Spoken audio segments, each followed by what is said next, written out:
I thought it would be bigger.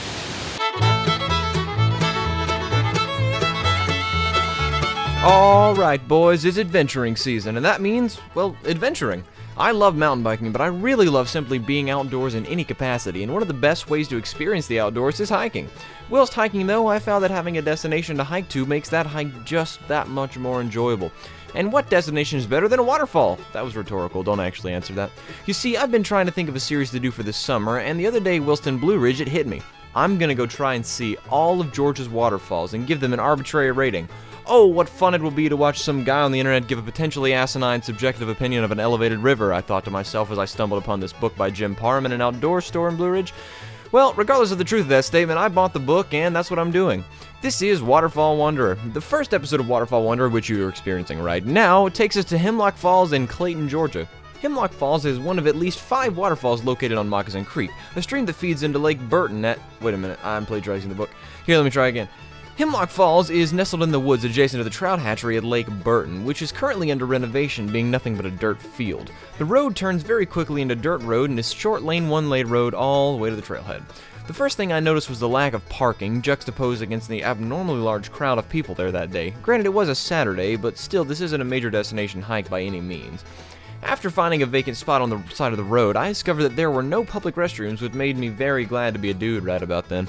After last-minute prep, my friend Bailey and I started the 3.4-mile hike out and back, which the book describes as a half-day hike. Well, perhaps we were just fast hikers, but in my humble opinion, this is not a half-day hike, as it took us roughly 2 hours.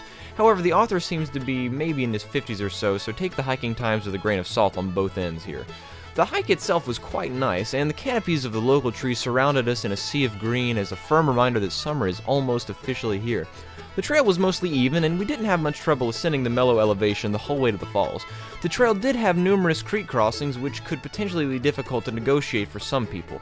For example, we crossed an elderly couple having a more difficult time than usual for one of the creek crossings. The trail also featured this beautiful bridge, which could also present a challenge for some, however, we had no issues with it. Alright. I don't know if this is the falls or not, to be honest. But it's pretty. The entire Moccasin Creek area has many waterfalls, and many of them are visible on this hike. There are a few benches along the route that have somewhat fallen into a rickety state, but if you desperately need a rest, they'll do the trick just fine. Let's test the facility. Yo, Bailey, what would you rate this bench? Kind of slow. It's always a little rickety, isn't it? Needs some movement. Eventually we made it to the main attraction of this hike, which is Hemlock Falls. The base of the falls was very crowded, so we tried to social distance the best we could. The falls themselves were a bit smaller than I was expecting, but they were still quite pretty. I should point out here that all waterfalls are quite amazing in their own right, so you'll be hard-pressed to find an ugly waterfall. After spending some time at the falls, we started the return journey and headed to our next destination. The next destination was actually to go to Blue Ridge to pick up the book. See, I didn't buy it last time I was there, and let me just say that the book for the most part was very accurate, and had we had it before this hike, it would have given us a proper expectation. Also, side note, while we were there in Blue Ridge, we got conned into playing the stupid indoor mini-golf course. Having fun, Bailey? Back to the subject at hand. How does Hemlock Falls stack up on the rating scale? Well, first let's acquaint ourselves with the rating system.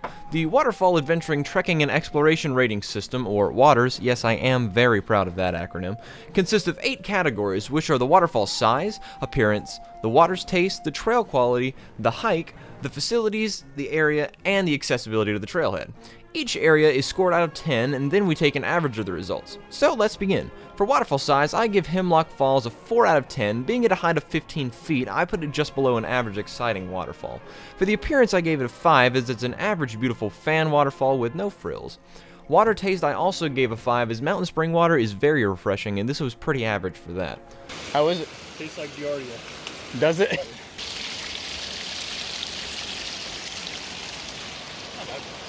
That's good. Trail quality gets a 7 for me, as there weren't an excessive number of roots or uneven eroded sections, and the hike itself also gets a 7, as it was, in my opinion, a better experience than the waterfall itself, presenting the hiker with lush greenery and winds along the river with its many smaller waterfalls on the way to the main event. For facilities, I cannot give this place more than a 3. With its too small parking area and no public restrooms, it gets lower marks from me, with the benches bringing it up a little bit, but not completely offsetting those factors. The area around the falls gets an 8, as Lake Burton is a very popular vacationing spot with lots of lush forests, camping spots, fishing, and a beautiful lake to boot. And finally, I give trail accessibility a 6, as the trailhead is fairly easy to find with the adequate signage and it being right off the road. So overall, that gives Hemlock Falls a 45 out of 80, or a 5.6 on the water scale. Upon reviewing the book from Mr. Parham, he classifies this falls as, quote, good, which according to my calculations is about right with what I've experienced. Well, that's one waterfall down and like 200 to go, I think? Man, I gotta get to work. Let me know what you guys thought of this format and series, as I would love to continue to see it and to see all the waterfalls I can. Be sure to subscribe to see more content like this. Thank you very much for watching, and I'll see you next time.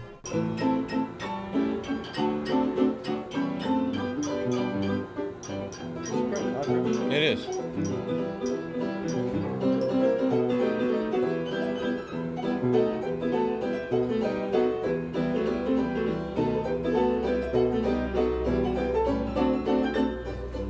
do you even have somebody come work on this? I don't, that's like such a niche thing.